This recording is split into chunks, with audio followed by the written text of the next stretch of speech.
नमः श्रीवर्धमानाय निर्धूतिकलिलात्मने सालोकानां त्रिलोकानां यद्विद्या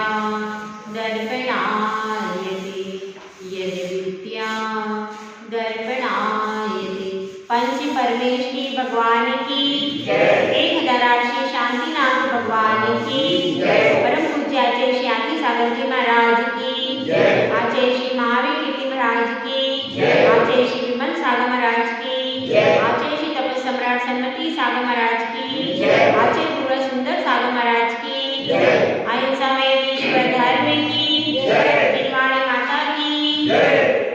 चलो ब्रह्मचारी का श्रीमती महाराज की जय।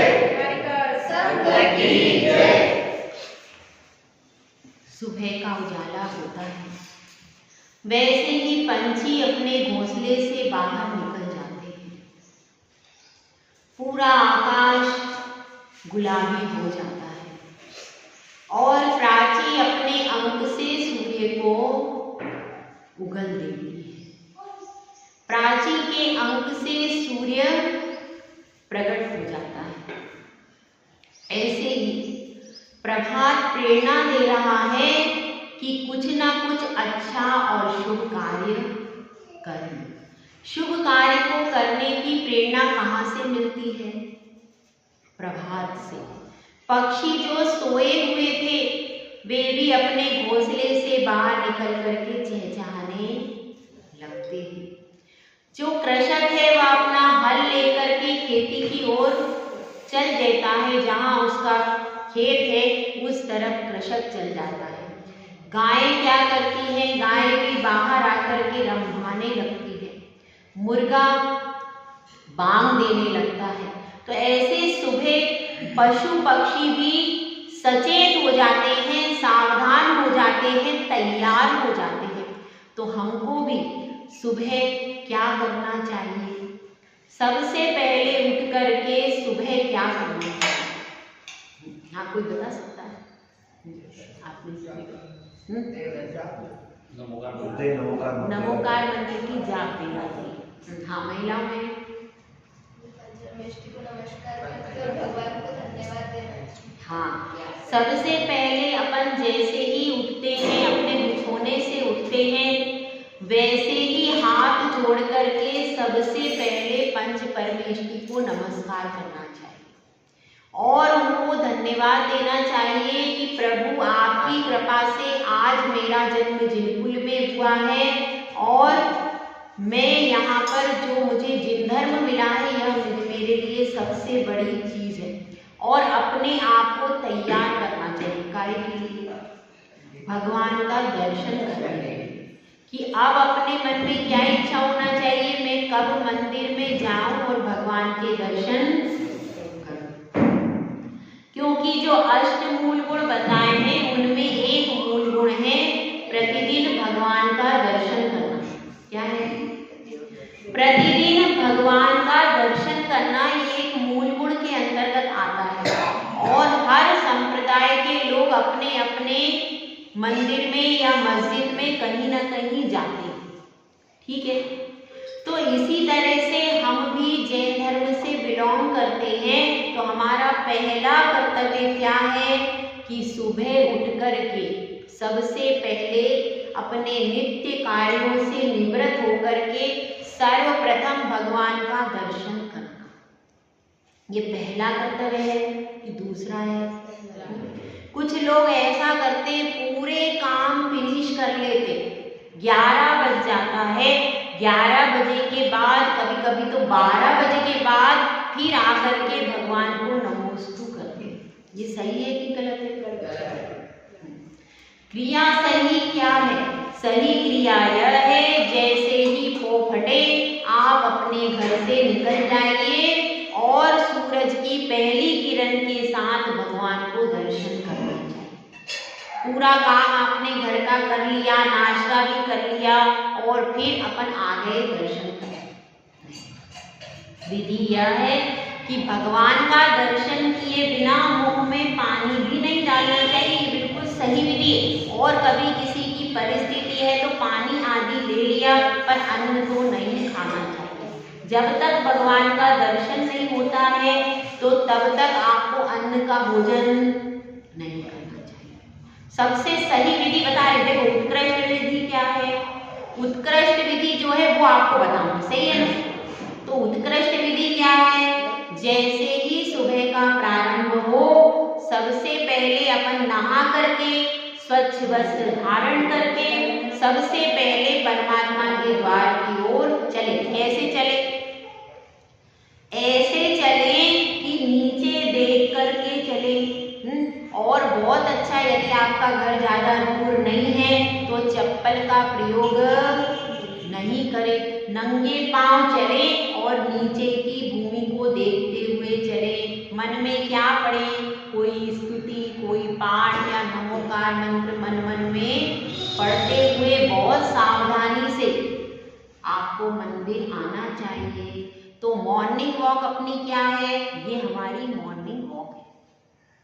वो एक मॉर्निंग वॉक होती है सुबह वाली, जिसमें अपन जाते हैं 5 बजे से अंधेरे में दौड़ते हैं, ना जीव हमको दिखता है ना हमको जीव दिखता है, ना जीव हमको देख पाता है ना हम जीव को देख पाते हैं। और सुबह सुबह अंधेरे में 5 बजे भाग रहे हैं, उससे क्या होता है, उससे पाप का बंध क्यों होता है, क्योंकि एक तो आप रात्रि में चले, दूसरे आप दौड़े। तो दौड़ने से क्या हो गया, दौड़ने से आपने कोई जीव जंतु तो देखे ही नहीं। तो रात्रि में दौड़ने से शरीर स्वस्थ हो या ना हो, लेकिन आपको पाप तो लगना चालू। और आपको अगर चलना है तो सबसे पहले है, जैसे ही थोड़ा सा को फटे, हल्की सा उजाला हो, तभी आप अच्छे से देख शोध करके भक्ति पढ़ते हुए और मंदिर में आओ। वो कौन सी बात है, वो हमारी जैन वॉक है। ये हमारी जैन वॉक है जो हम मंदिर जी के लिए आते हैं। तो उससे क्या होगा, उससे एक तो आपका मन पवित्र है, आप स्तुति पढ़ते हुए आ रहे, भावना क्या बनी आपकी, मुझे भगवान का दर्शन करने जाना। तो अपना मन कैसा हो गया, पवित्र हो जाता है। उस केवल अपनी भावना, अपन ने सुबह ही भगवान को नमस्कार किया और भगवान मुझे आपके दर्शन करने आना। कब से शुरू कर दिया, जैसे ही अपन अपने बिछोने से उठे, उठने के भी पहले अपन ने मन में क्या बना लिए, भाव। तो अपना पुण्य तभी से चालू हो गया। उसके बाद क्या किया, उसके बाद अपन ने स्नान आदि किया, क्रिया निवृत्त हुए, उसके बाद शुद्ध वस्त्र धारण की। सारी क्रिया काय के लिए चल रही है, भगवान का दर्शन करने के लिए सारी क्रिया चल रही है कि नहीं। तो आपने जब से भावना भाई, तभी से आपका पुण्य चालू। भले ही आपने क्रियाएं, उसमें हिंसा भी हुई है, और कोशिश करना चाहिए अपन जब स्नान करें तो जल को छान करके उस पानी से स्नान करें। हम क्या करते हैं, गीजर का पानी वापरते हैं। गीजर के पानी में क्या दोष है, टंकी में पानी आया, उसमें कोई जीव है कि नहीं पता नहीं, अपन ने बटन ऑन कर दिया, वह पानी अनछना है कि नहीं है, टंकी का पानी अनछना हुआ कि नहीं हुआ।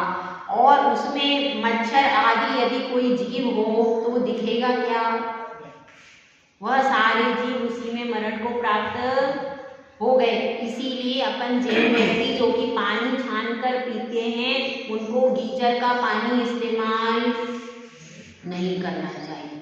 आप किसी दूसरे रॉड लगा करके या गैस पर पानी गर्म करो, कब, जब आप पानी छान लो तब आप उसको गर्म करो। टाइम जरूर लगेगा, लेकिन कम से कम हम व्यर्थ की हिंसा से बच सकते।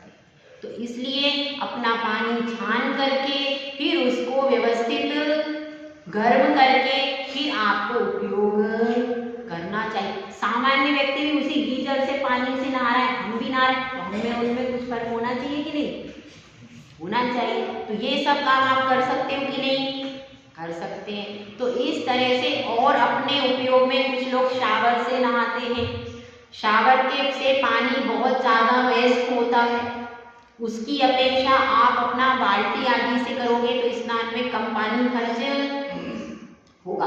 तो जितना भी हम पानी खर्चा करें, जितना उपयोग जरूरी है उतना ही इस्तेमाल करें। यह भी हमारे लिए जल भी एक संसाधन है। जितने भी संसाधन है उनका सीमित उपयोग करना चाहिए। तो इस प्रकार से अपन शुद्ध जल से स्नान करके, शुद्ध वस्त्र पहन करके और फिर कहाँ के लिए आए, स्तुति करते हुए मंदिर में आते हैं। उसके बाद क्या करते हैं, बाहर से पैर धोते हैं ना। कैसे जल से धोना चाहिए पाँव, जो कि प्राकृत या फिर छना हुआ हो, टंकी का भी जल हो तो वो छना हुआ है। अब दो प्रकार की व्यवस्था, एक तो कुछ लोग घर से ही सोला बदल करके आते हैं। यहाँ पे आते हैं कि घर से सोला बदल के हैं?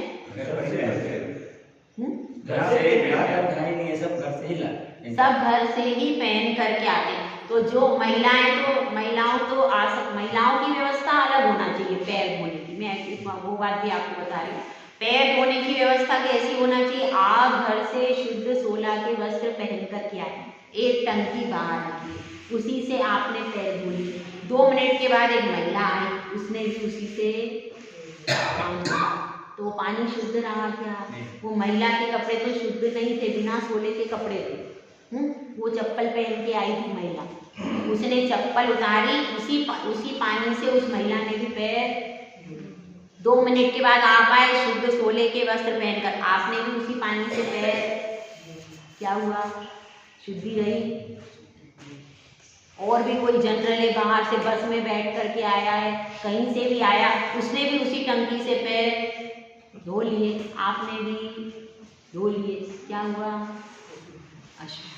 इसीलिए दोनों के पैर धोने का पानी अलग अलग होगा। एक जनरल व्यक्ति का जो पैर धोने का पानी, मैं बता रही हूँ यहाँ की क्या व्यवस्था है मुझे पता नहीं है। जो एक जनरल व्यक्ति जो हैं, चाहे वो महिला हो चाहे बाहर के लोग हों, जनरल वस्त्र पहने हुए रहते, उनके पैर धोने की व्यवस्था अलग होनी चाहिए।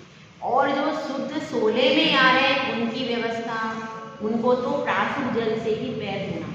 अगर आप आ रहे हो या तो अपने घर से पानी लेके आओ बोरिंग का, तो उससे पैर धो, एक व्यवस्था ये। या फिर मंदिर में ही कोई व्यवस्था हो तो मंदिर में ही आप जहाँ से आते हो तो मंदिर में ही एक कलशा रखा है तो वहाँ पर उससे पैर धो सकते हैं। मतलब जब अभिषेक के लिए आप आ रहे हो तो आपको पाँव भी धोना है तो उसी पानी से धोना है जिस जल से आपको अभिषेक करना।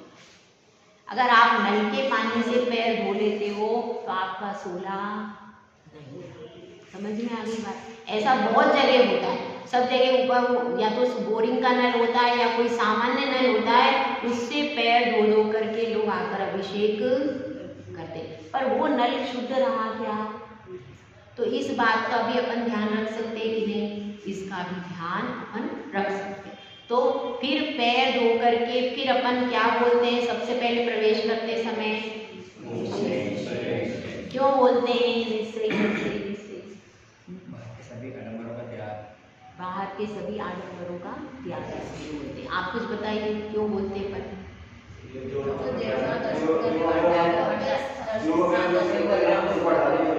जो अंदर घुसते हैं तो हटाने के लिए। आप क्या बोल रहे हैं? जो देव में दर्शन करने के लिए विकारों को बाहर छोड़ के और शुद्ध भाव से भगवान के दर्शन। ठीक है, दोनों बातें हैं इसमें, 2 बातें हैं। एक बात तो यह है कि हम अपने सारे विकारों को बाहर छोड़ते हैं। भाई अब मैं मंदिर में आ गया हूँ, मंदिर पवित्र स्थान है, यहाँ में कोई गुस्सा, क्रोध, मान, माया, लोभ, कषाय नहीं करना है। ठीक है, मुझे भोजन पंचेंद्रिय के विषय जो हैं उनको भी भोग यहाँ पर नहीं करना। पंचेंद्रिय के विषयों को भी मुझे भोगना नहीं है, यहाँ पर कषाय भी नहीं करना है। और क्या नहीं करना है? और मेरा परिग्रह आदि का भी सब त्याग है। अब तो मैं जो मंदिर में वस्त्र पहन करके आया हूँ, इसके अलावा घर में जो भी संपत्ति रखी है उसका त्याग हुआ कि नहीं? इतने दिन तक, इतनी देर तक क्या करना है? तो जो भी मेरे घर पे संपत्ति है उसका भी अब त्याग है। घर में यदि आपकी पत्नी श्री बैठी है तो कौन है? वो हमारे साधर्मी है। कौन है? साधर्मी। वो भी जैन है, मैं भी जैन। वहाँ पर उनसे किसी भी प्रकार का मंदिर में विकारी संबंध, वो सिर्फ साधर्मी की भी मैं सहायता करता हूँ ना, ऐसे उनकी भी सहायता करूँ। यदि उनको कोई चीज की जरूरत है, यदि वो कुछ करे, सहायता करूंगा, सहायता करने में मना नहीं।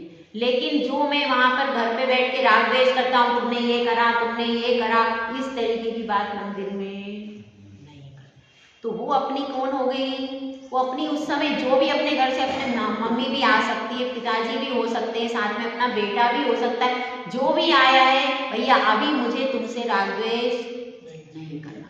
अभी तो सिर्फ उनकी व्यवस्था अपन बना सकते हैं। यदि वो पूजा कर रहा है बच्चा, तो उसकी पूजा की व्यवस्था बना दी। अभिषेक कर रहा है तो बच्चा भी साथ में ही आएगा, तो उसको करना पड़ेगा, उसको हाथ पकड़ के आपको अभिषेक भी कराना पड़ेगा। क्रिया सभी करेंगे, लेकिन जितना गाढ़ राग द्वेष से अपन घर में लड़ रहे हैं, वैसा नहीं करें। तो यहाँ पर आपसी राग द्वेष का भी अपन को त्याग करना चाहिए। यहाँ पर आए तो ये शांति का परम स्थान। यदि यहाँ पर अपन शांत नहीं रह पाए तो कहाँ शांत रहेंगे? तो शांति कहीं और मिल सकती है। यहाँ से बढ़ के, प्रभु चरणों से बढ़ के शांति कहीं और नहीं मिल सकती। तो इस चीज को भी अपने को ध्यान रखना चाहिए। तो अपन क्या किया? अपन ने धीरे धीरे अपने चरण धोते हैं। चरणों के धोने के साथ में जैसे अपन उस मिट्टी को छोड़ते हैं, उसी तरह से समस्त विकारी भावों को छोड़ देना चाहिए और समस्त परिग्रह का भी त्याग। यदि आपका मंदिर की सीढ़ी पे मरण हो गया तो आपकी सदगति होगी। क्यों? आपने घर का त्याग कर दिया था, संपूर्ण आरंभ का त्याग कर दिया, परिग्रह का त्याग कर दिया, कषाय का त्याग कर दिया, सब आपका त्याग हो गया। और आहार पानी का भी त्याग कर दिया। क्या मंदिर में रहोगे 5 मिनट तो 5 मिनट थोड़ी पानी पियोगे, ना खाओगे कुछ। तो सब प्रकार का आहार पानी का भी त्याग। तो ये सब त्याग कब हो जाता है? जब आप पैर धोकर अंदर आ रहे, तभी आपको मन में संकल्प कर लेना चाहिए, अब मेरा सब कुछ, अब जब घर पर दोबारा घर की सीढ़ी चढ़ूंगा तभी मैं ये सब ग्रहण करूंगा। जब तक घर के अंदर नहीं पहुंचा तब तक मेरा सब, मंदिर के अंदर जब तक रहेंगे, जब तक आप, क्योंकि भाई कोई भरोसा नहीं कर, कोई सहेली के घर चला गया तो कोई कहीं दुकान पे डायरेक्ट चला गया तो, कोई मान लो डायरेक्ट ऑफिस जा रहा हो तो घर पे जाए जरूरी थोड़ी। इसलिए जब तक मैं मंदिर में रहता हूँ तब तक के लिए मेरा, अब जिस समय मंदिर की सीढ़ी उतरी तब तक त्याग खत्म। क्योंकि भाई कोई ऑफिस जाएगा, कोई स्कूल जाएगा, कोई कहीं और जाएगा, जरूरी नहीं है कि सब घर पे दोबारा पहुंचे। तो इसलिए मंदिर में जब तक मैं मंदिर में रहूंगा भगवान, तब तक मेरा सब त्याग है। अब मेरा सिर्फ एक संबंध, कौन सा? आप मेरे भगवान और मैं आपका, बस मैं भक्त और भगवान का समझ, बाकी मेरा किसी से कोई मतलब नहीं है। ठीक है, साधर्मी है, कोई मेरे साथ अभिषेक करने आया है, वो उसको कलश पकड़ा दिया, उसकी सहयोग कर दिया किसी का, वो सब मैं करूँगा। लेकिन मेरा मुख्य संबंध किससे है? केवल मैं अब भक्त के रूप में आई हूँ, मेरे सारे संसारिक संबंध अब यहाँ पर नहीं है, मैं सिर्फ भक्त के रूप में आया हूँ। हाँ, ये सब व्यवस्थापक हूँ, मैं व्यवस्था बना सकता हूँ किसी के लिए, किसी का अरेंजमेंट कर सकता हूँ, कोई बच्चा रो रहा है तो उसको संभाल भी सकता हूँ, वो सब कर सकता हूँ। लेकिन सब करते हुए भी वो मेरा गौण हो गए। सारे संबंध कैसे हो गए? गौण हो गए। प्रमुख संबंध किससे? तो यहाँ पर आपको भगवान के अलावा और कोई चीज याद नहीं आना चाहिए। इतनी गहराई से अपन दर्शन करते हैं तो उसका फल कैसा लगेगा? उसका रियल फल मिलेगा। ठीक है, समझ में आ रहा है? अच्छा लग रहा है? ठीक है, तो ये अपना मुख्य कर्तव्य है कि नित्य देव दर्शन। तो अपन दरवाजे पर आते हैं, पैर धोते, उसी समय अपन यह करो। और निश्चय में क्या है? इसमें 2 बातें आती हैं। एक तो अपन ने ये सब जो त्याग किया, एक ये निश्चय हो गई। दूसरी, आगे सब लोग दर्शन कर रहे हैं, उनमें देवी देवता भी हैं।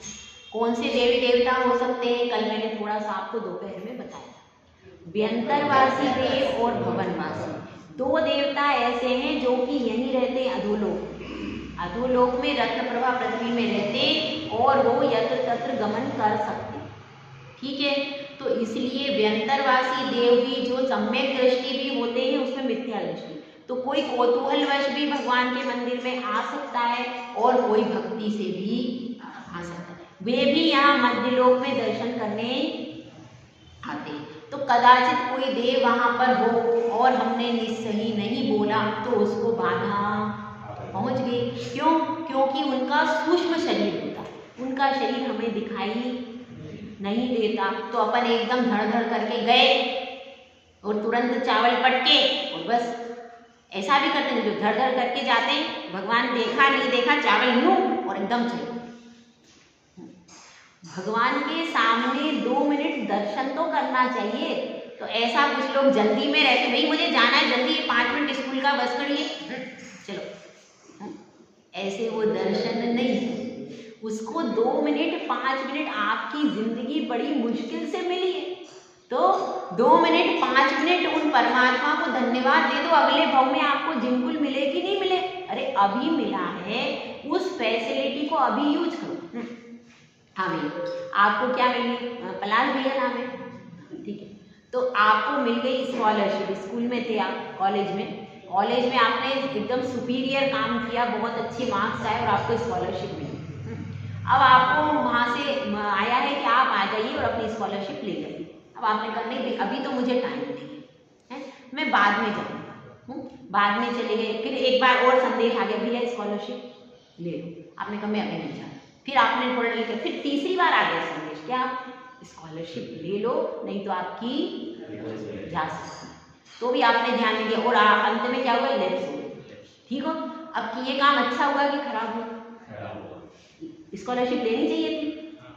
ऐसे ही आप लोगों को जिनकुल में आप आए, इस जगह पर आपको 2 स्कॉलरशिप मिली। क्या स्कॉलरशिप मिली है? एक तो भगवान के दर्शन करना, पूजन करना, और दूसरा दान देना। 2 आपको एक्स्ट्रा फैसिलिटी मिली और किसी दूसरे को फैसिलिटी नहीं। भले ही कोई 10 करोड़ दे दे, हाँ भैया कोई 10 करोड़ रुपया दे रहा है, नीच कुल का है, कह रहा है हम 10 करोड़ दे, हम आपके भगवान का अभिषेक करेंगे, मैं पूरा 10 करोड़ अभी के अभी हाथ में नेट रख दूंगा, आप ले लोगे पैसा, करवा दोगे। क्यों? मतलब करोड़ों की प्रॉपर्टी से भी बढ़कर है भगवान जिन धर्म। केवल एकमात्र जिन धर्म में ही ऐसा है कि जिन धर्म वाला व्यक्ति जन्म से जैन होना चाहिए, तभी उसको मंदिर में अभिषेक करने का अधिकार। जो जन्म से जैन नहीं है, वो कितना ही पैसा दे दे, कितने ही करोड़ों अरबों दे दे, तो भी आप उसको मंदिर के अंदर अभिषेक करना अलाउ, ठीक है। तो इसलिए समझो कि अपने को करोड़ों अरबों रुपयों से भी ज्यादा चीज मिली है कि हम भगवान का अभिषेक कर सकते हैं, पूजा। हर व्यक्ति यहाँ आकर के, और सब है हिंदू धर्म में तो अब दलितों को ऊपर बढ़ा है, उनके यहाँ कर रहे हैं, और दूसरे किसी धर्म में कोई पाबंदी नहीं है, कोई भी कैसा भी व्यक्ति हो आकर के उनका धर्म पालन कर सकता है, उनके मंदिर में उनकी जगह पे जा सकता है। लेकिन यहाँ पर ऐसी स्थिति है, जो अम्बेडकर है, आप जानते हैं ना, डॉक्टर भीमराव अम्बेडकर, तो उन्होंने कहा कि मैं दलितों को देता हूँ, आप इनको जैन बना दो। तो अपने यहाँ क्या कह दिया, जैन धर्मावलंबी ने कह दिया, जैन तो जन्म से ही होता है, हम किसी भी दलित को लेकर के जैन नहीं बना सकते और हमारे मंदिर में प्रवेश। आचार्य शांति सागर महाराज, उन्होंने बहुत संघर्ष किया, 1105 दिन तक उन्होंने अन्न नहीं खाया। आपको मालूम है क्यों? कि दलित लोग जूते पहन करके मंदिर में प्रवेश कर रहे थे, इसलिए उन्होंने अन्न का 1105 दिन तक त्याग किया। क्यों? क्योंकि हमारे धर्म की अस्मिता बची रहे, यहाँ का गौरव बचा रहे। यदि हर व्यक्ति इस तरह से अभिषेक करने लगेगा तो पूरी प्रतिमा के अतिशय समाप्त हो जाएंगे, फिर अपन लोग तो बाहर हो जाएंगे, वो लोग तो बहुत ज्यादा है। अगर वो लोग सब मंदिर में प्रवेश कर जाएंगे तो तुम तो अंदर आ ही नहीं पाओगे। तो हमको बड़ी मुश्किल से ये जिन धर्म मिला, और 2 फैसिलिटी आपको मिली कि आप अभिषेक कर सकते हो, दान दे सकते हो। हर व्यक्ति आकर के साधु के हाथ पर भी ग्रास नहीं रख सकता है क्या? उसके लिए भी नियम है। तो इसी तरह से मंदिर में भी नियम होता है। जब भी कोई मंदिर बनता है तो उसकी कमेटी ये नियम बनाती है कि भाई अभिषेक कौन कर सकता है, जो जन्म से जैन हो, पहला कंडीशन है कि नहीं। जन्म से जैन होगा वही आकर अभिषेक करेगा, जो बाद में कन्वर्ट हो गया, यहाँ कन्वर्जन का कोई सिस्टम ये बहुत बड़ी बात है। कन्वर्जन में तो कोई भी आ जाएगा, लेकिन जन्म से ही पुण्यशाली जीव होना चाहिए। जो जन्म से पुण्यशाली होगा वही जिन धर्म में आगे आ सकता है। ठीक है, तो इस तरह से अपने को समझना चाहिए कि ये फैसिलिटी हमको मिली, और यदि हम अभी इस फैसिलिटी का यूज नहीं करेंगे तो बाद में ये फैसिलिटी मिलेगी, ये स्कॉलरशिप मिलेगी। जैसे वो स्कॉलरशिप लैप्स हो जाती है दोबारा, ऐसे ही अपने को इतना बहुमूल्य जिनकुल अभी मिला है तो फिर कब मिलेगा कोई भरोसा नहीं। तो समझदार व्यक्ति को क्या करना चाहिए? स्कॉलरशिप को ले लेना चाहिए। अभी फ्री में मिल रही, अभी आपको कोई पैसे नहीं लग रहे, अभी तो आपको जिनकुल में आप आ गए, आपने जन्म ले लिया, अब आपको फ्री में मिल रही दोनों चीजें। आप अभिषेक कर सकते हो रोज, आप दान रोज दे सकते हो, इसमें कोई कमी। लेकिन अब फिर अगले भाव में आप सोचेंगे, अगले भाव में चाहेंगे कि भाई हम कर लें, तो अगले भाव में अगर आपने जिनकुल में जन्म नहीं लिया, इधर उधर कहीं लिया, तो आपके कदाचित भाव बन जाए, तो फिर आपके भाव बनने से क्या आप कर पाओगे? तो इसलिए जिस समय जो हमको धर्म करने का अवसर मिलता है उसको उसी समय करने में समझदारी। ठीक है, तो अब अपनी बात चल रही है, वह व्यक्ति आया है निस्सही निस्सही निस्सही। इस शब्द के दो अर्थ हो गए। एक तो अपने सारे विकारों को, आरंभ को, परिग्रह को, कषाय को वह छोड़ देगा। दूसरी चीज क्या है? दूसरी चीज यह है, जो भी देवी देवता आदि दर्शन कर रहे हैं हमें दिखाई नहीं दे रहे, तो निस्सही निस्सही निस्सही वे सब अपने स्थान, मुझे स्थान देने में भी प्रवेश, तो उनसे अपन अनुमति ले रहे हैं। दूसरी एक और चीज है, और आपके साधु बंधु भी, वो भी आगे से आगे दर्शन कर रहे हैं, तो जो भी दर्शन कर रहे हो वे मुझे स्थान दे। तो यहाँ पर अनुमति दे रहे हैं किनसे? जो भी मंदिर में पहले से, बाहर वाले नहीं, जो मंदिर मेरे प्रवेश करने के समय पर जो भी देवी देवता अथवा मनुष्य जो भी जहाँ पर भी है वो मुझे अनुमति दे, मैं प्रवेश करूं। जैसे आप कहते हैं मे आई कम इन, वहाँ पर क्या पूछते हैं? जब द्वार पर रहते हैं तो एक मैनर्स होता है, भैया मैं अंदर आ सकता हूँ क्या, ऐसे पूछते। तो यहाँ पर भी एक प्रकार से वो अनुमति है कि हम अंदर प्रवेश करें। तो फिर क्या करते हैं? फिर वहाँ पर मंदिर में प्रवेश किया आपने, मंदिर में प्रवेश करने के बाद उसके बाद सबसे पहले क्या करना चाहिए? हाँ बताइए। निस्सही निस्सही अपन ने बोल लिया, प्रवेश किया, फिर क्या करना चाहिए? ओम जय जय जय नमोस्तु नमोस्तु नमोस्तु करना चाहिए। ठीक है, उसके बाद यदि घंटा है तो अपने को घंटा बजाना चाहिए। घंटा क्यों बजाया जाता है बताओ, कोई बता सकता है?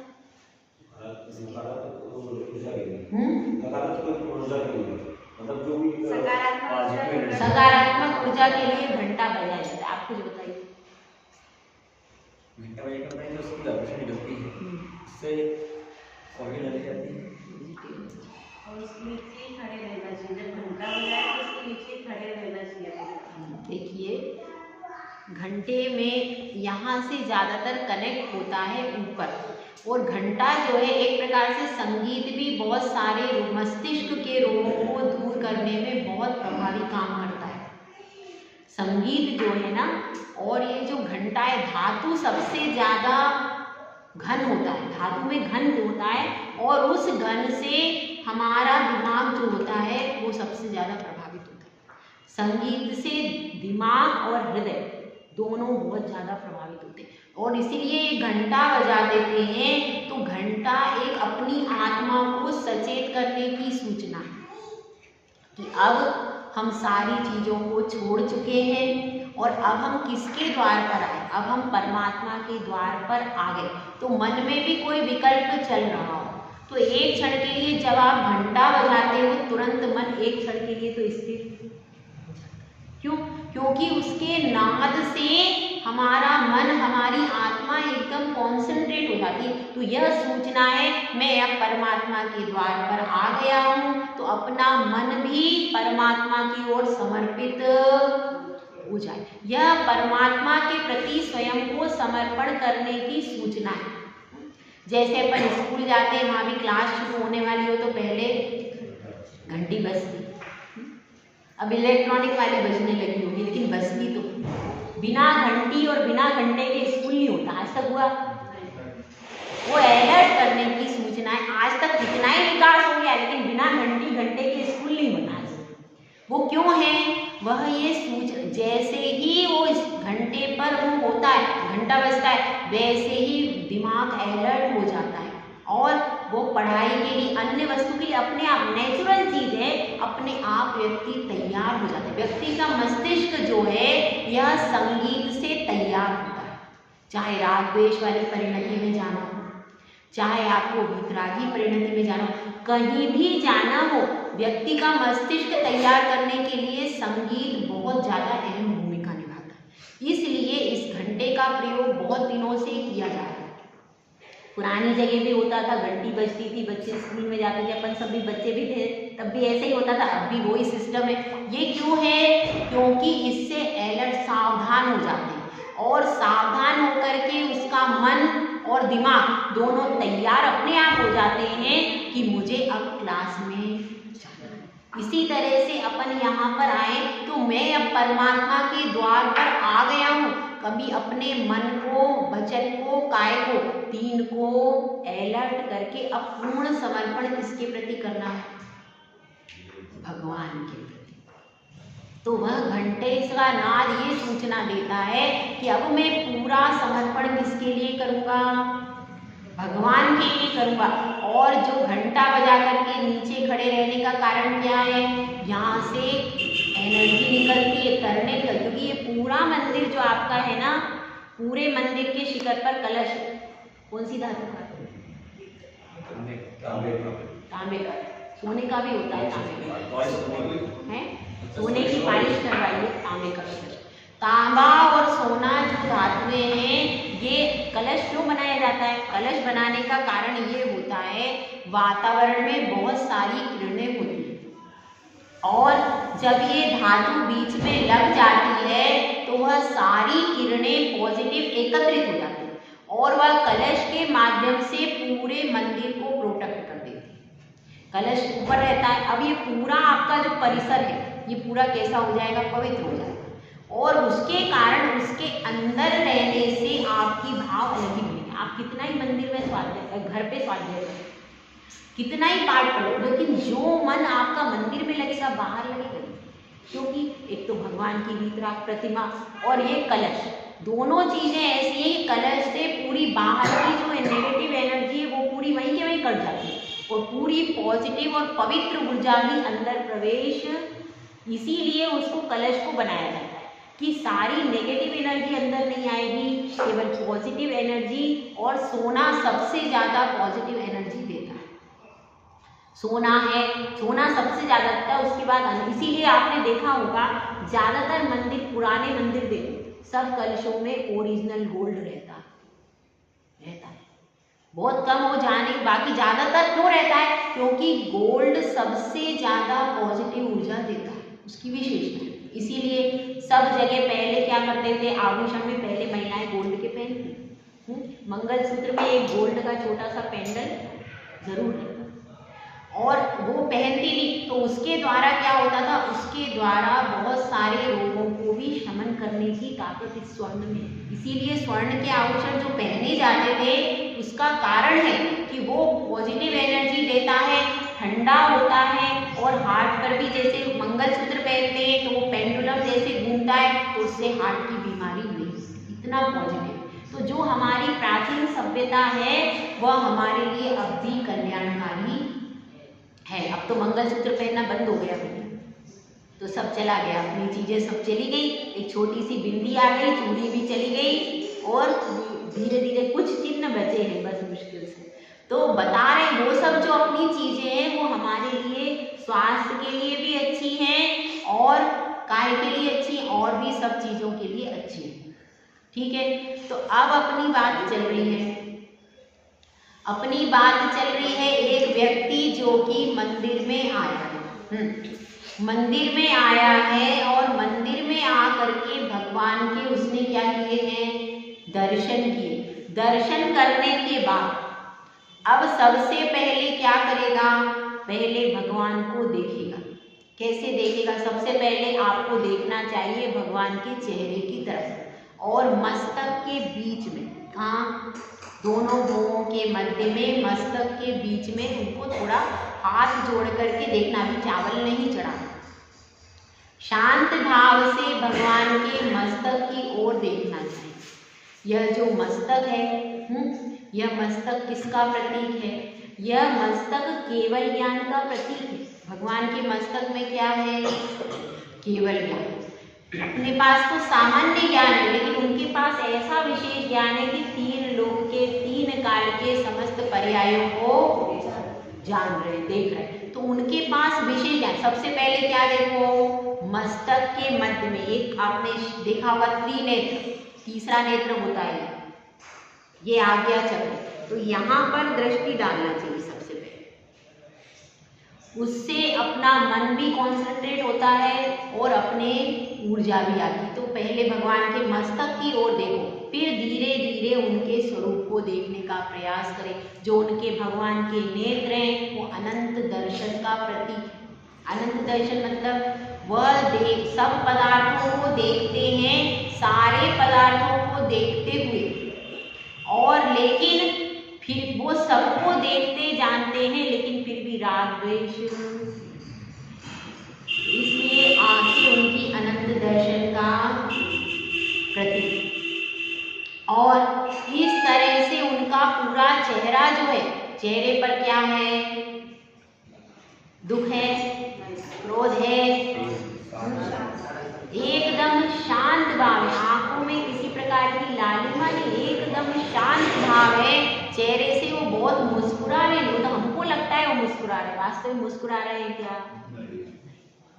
मुस्कुरा नहीं रहे, लेकिन परम आनंद उनके चेहरे से झलकता है कि चेहरे को देखने के बाद अपने को लगता है कि भगवान आप सुखी हो, आपकी मूरत से आनंद बरसता है कि नहीं। उनके चेहरे को देख करके, उनकी मूर्ति को देख करके हमारे मन में शांति आती है कि उनकी मुद्रा ऐसी निर्विकार मुद्रा, तो उसको एक क्षण के लिए कम से कम अपने को देखना चाहिए। दोनों हाथ है, हाथ पर क्या है, हाथ है, हाथ पर हाथ क्यों रखा है, क्योंकि सारे संसार के जितने कार्य हैं उसको भगवान कर चुके हैं, कोई कार्य करना शेष नहीं रहा, इसीलिए हाथ पर हाथ। पैर पर क्या है, पैर, क्योंकि अब वह किसी गति में, पंचम गति में पहुंच चुके, अब उनको कहीं जाना शेष नहीं। तो हम भी ऐसी भावना पाएं कि भगवान हम में भी अनंत दर्शन, अनंत ज्ञान, अनंत सुख, अनंत शक्ति, और उनका जो वक्षस्थल है उस पर कौन सा चिन्ह है बताइए, श्रीवत्स, श्रीवत्स का चिन्ह है, वह शक्ति का प्रतीक है, अनंत शक्ति के धारी। तो इस तरह से भगवान का पूरा शरीर आपको क्या दे रहा है, संदेश दे रहा है कि आप भी ऐसे बनोगे तो आप में भी अनंत सुख, अनंत शांति आएगी। तो भगवान का इस तरह से हमको दर्शन करना चाहिए और स्तुति पढ़ना चाहिए। आज अपन थोड़ा सा इसको भी लेंगे। दर्शन पाठ प्रारंभ कर रहे हैं। दर्शन पाठ संस्कृत वाला आप लोग तो कौन सा पढ़ते हो, हिंदी का पढ़ते हो, दोनों पढ़ते हो? तो अभी थोड़ा सा इसको आप लोगों के पास हो तो आप भी बुक ले सकते हैं। दर्शन पाठ की कल से ले लेना, आज शुरुआत करते हैं। दर्शनं देव देवस्य दर्शनं पापनाशनं दर्शनं स्वर्गसोपानं दर्शनं मोक्षसाधनं। देखिए, दर्शनं देव देवस्य, ये देवाधिदेव, देव देव 2 बार क्यों आया? क्योंकि ये सामान्य देव नहीं है। कैसे हैं?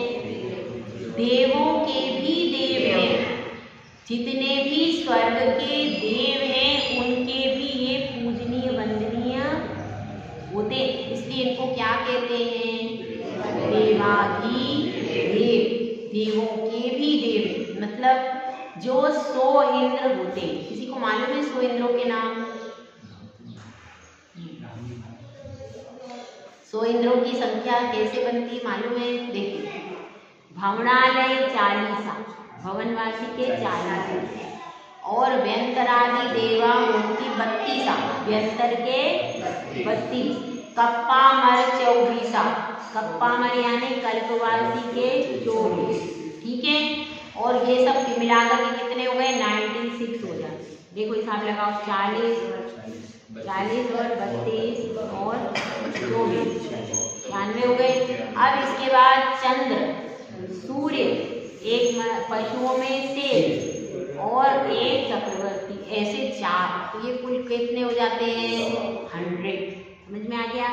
ये 100 भगवान के चरणों में नमस्कार करते हैं सारे, मतलब पृथ्वी तल का भी इंद्र हो गया, अधोलोक के भी हो गए, व्यंतरवासी और भवनवासी अधोलोक में हो गए, और उसके बाद हो गया वैमानिक भी, सारे देव जो होते हैं 16 स्वर्ग के, सारे आकर के भगवान के चरणों में झुकते।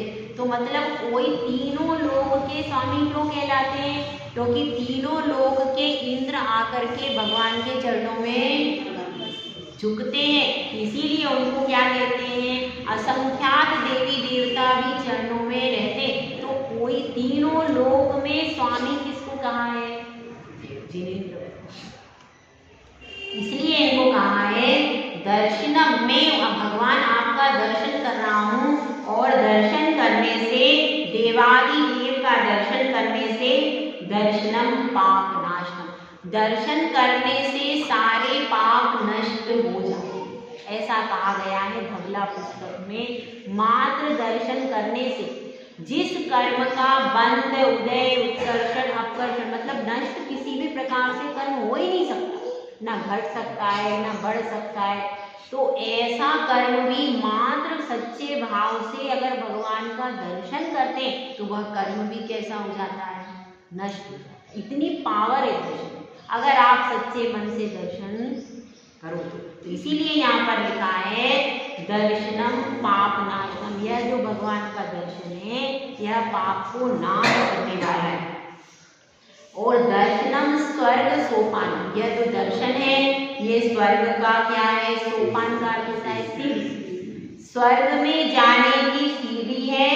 और दर्शनम मोक्ष साधन, और यह दर्शन कैसा है? मोक्ष का साधन देने वाला। मोक्ष अगर आपको मिलेगा तो काहे से मिल सकता है? जिसने जो भक्त नहीं बना, जिसने कभी भगवान के दर्शन नहीं किए, मोक्ष जा सकता है? नहीं जा सकता। क्यों? क्योंकि उसने आराध्य देवी अपना किसी को नहीं माना। तो इसलिए यह जो दर्शन है यह मोक्ष का भी क्या है? साधन। और दर्शनेन जिनेन्द्राणाम साधुनाम बंधनेन च न चिरं तिष्ठते पापम छिद्रहस्ते यतो। अब जैसे जिनेन्द्र भगवान का दर्शन करने से और साधुओं की वंदना करने से जो कई भव के जो पाप है वह जिस प्रकार से छिद्र हस्ते यतुदकम, जिस प्रकार से अंजुलि में अपन क्या लेंगे? पानी, तो अंजुलि के छिद्रों से सारा पानी निकल जाता है, निकलता है कि नहीं? निकल जाता है। उसी प्रकार से सारे पाप भी निकल जाते हैं और पता नहीं चलता। तो ऐसे भगवान का दर्शन किया तो अपन ने केवल उनके स्वरूप को समझा है, लेकिन केवल स्वरूप समझने से बात बनेगी क्या? केवल स्वरूप को समझ लिया लेकिन अपने पर भी सारी चीजें घटित कर ली। जैसे भगवान का अपन ने मस्तक देखा तो मस्तक भगवान के पास तो केवल ज्ञान है, लेकिन मेरे पास तो अल्प बुद्धि है। मेरे पास ज्ञान कैसा है? मेरा ज्ञान ऐसा है, अभी याद करते हैं और पीछे भूल जाते हैं। तो मुझे भी आपके जैसे केवल ज्ञान की प्राप्ति हो। मेरा ज्ञान कैसा? अल्प है, और भगवान का ज्ञान कैसा? केवल ज्ञान है। उसके बाद मेरी दृष्टि कैसी है? आगे का देखता हूँ तो पीछे का नहीं देख पाता, और आप तीनों लोगों के देखते हो। मेरे हाथ काय में लगे रहते हैं? कमाने में और बनाने में। एक को भोजन बनाने में लगे रहते हैं, एक कमाने में लगे रहते हैं। तो मेरे तो सारे पाप का ही सृजन कर रहे हैं, लेकिन आप पाप और पुण्य से बिल्कुल रहित होकर केवल अपनी आत्मा में ही स्थित हो गए। तो ऐसा उनके और अपने से के प्रति कंपैरेटिव स्टडी करो 1 सेकेंड, तो फिर अपने को लगेगा कि भाई अपन ने कोई दर्शन पढ़ते पढ़ते तो सदियां बीत गई, उसकी भाव वासना होती नहीं, तो उसकी भाव वासना भी अपने को करनी चाहिए। तो इसलिए बता रहे हैं, तो फिर इन सब चीज़ों को स्वयं में ही लगाना कि आप तो चारों गति से रहित हो गए, लेकिन मैं तो अभी संसार में भटक रहा हूँ, मेरा भी ये आवागमन मिट जाए प्रभु, इसलिए मैं आपका दर्शन कर रहा हूँ। तो इसमें बताया है ना चिरम तिष्ठते, चिरम मतलब हमेशा, हमेशा पाप नहीं टिकता है। जिस प्रकार से अंजुलि से जल चला जाता है, उसी तरह से पाप भी नष्ट हो जाते हैं। जय बोला जय सुंदर साधु महाराज की। जय। जितवानी।